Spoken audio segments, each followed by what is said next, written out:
good morning, Dan. Hey, first of all, how's Robert Marve doing? And I noticed he wasn't listed on the depth chart this week. Is there any chance he would be available, or have we not reached that point? Well, he's on the depth chart, but he's listed under injured, with the other injured players. So he's still on the depth chart.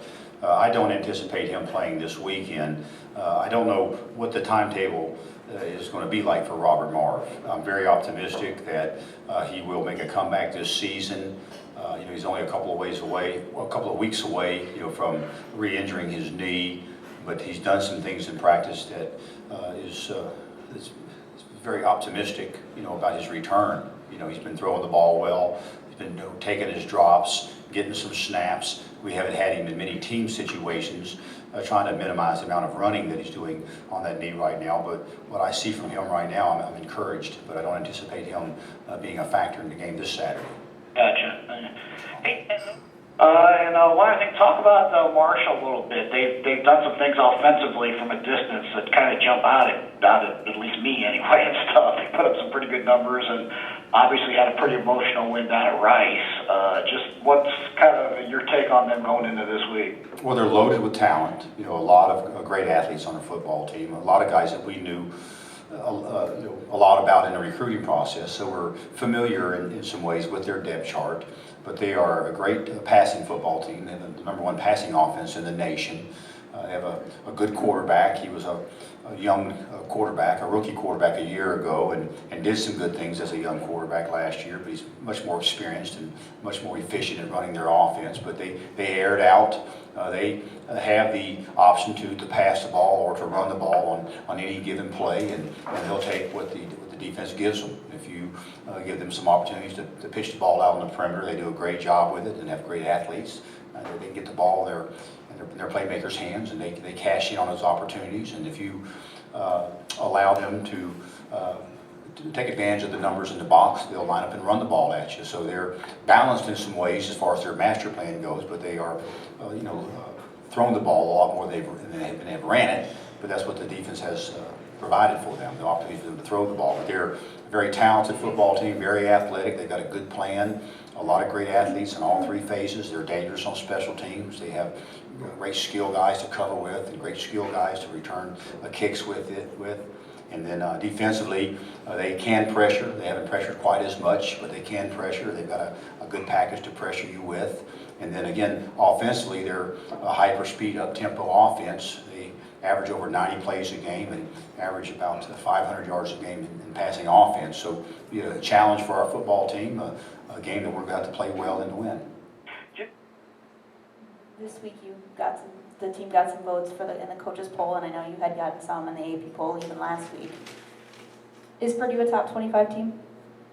I think we are. I think we potentially are a very good football team. I'm excited about the way we played so far. If you look at our stats and our numbers and how we compare to other teams in our league at this point in time, I think the competition has been comparable. We have played a top 10 team in Notre Dame. I believe they're ranked in the top 10 or close to it this week, and played them well and had our chances to win at their place. And then we've also played some MAC level teams, and we have won and won big, against the teams that we were supposed to beat, and we beat them like we were supposed to beat them. So I look at the stats and I see where we're at. We're in the upper half of the league in almost every statistical category and ranked in the top 2 or 3 in many statistical categories. So I think we're playing like a good football team early in the season. The key for us is as a football team is to continue to get better. That's key for us, and our players can see where we're at. They can see the scores. They know they can compare where we're at compared to other teams in our league, and we know that if we continue to improve, that we're going to be a hard outfit to beat. What I'm excited about is right now we haven't played as well as we had anticipated at the quarterback position. And I'm excited that we can still really improve at the quarterback position, and that is key. And we can and we will. We have an experienced quarterback that got off to a little bit of a slow start, wasn't available in the first game, was ill before the third game. So he hasn't had a whole lot of reps in the game so far this season, but he has a lot of experience and has played very well in the past. So I'm excited about the fact that I know we can play a lot better at the quarterback position, and the players around our quarterback can play a lot better, and we have the potential to be very explosive on offense And we've had some good offensive showing so far throughout the course of the year, but we can still get a lot better as a football team. So, I think we're a top 25 football team, and if we continue to improve, we will certainly be a top 25 football team. Were you among the 4 coaches who voted Purdue as a top 25 team? No, but if they would have asked me, I certainly would have. A lot of national people, are starting to talk about your program as well and about being a contender. Do you think that is partially because you are playing well, but also because everyone is saying the Big Ten is down? I mean, how do you look at that? Are you looking at kind of, well, are they talking about us because they're saying no one else is good? Or are they talking about us because we are good? Well, we went into the season as a football team believing that we were going to be contenders.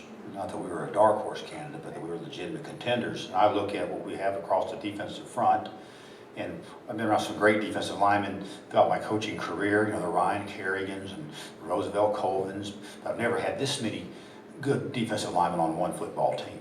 And then I look at what we have in the secondary, and throughout my career, I've been around some mighty fine defensive backs, but never as many on one football team as we have on this football team. And then I look at our punter, who's one of the top punters in the nation, and then I look at the speed that we have on the offensive side of the football, about half a dozen class sprinters, all of which have some game experience, and then coming into the season with 3 experienced quarterbacks. And then even though we do not have a whole lot of continuity yet on the offensive line, it is a very athletic offensive line. So we came into the season believing that we were contenders, and regardless of anyone else's performance so far throughout the course of the season, we're basing our opinion of who we are and what we might be as a football team based on what we see from ourselves. So I don't really care what the experts are saying or how they're coming up with their conclusions. I think it's based on talent and personnel and on the field performance.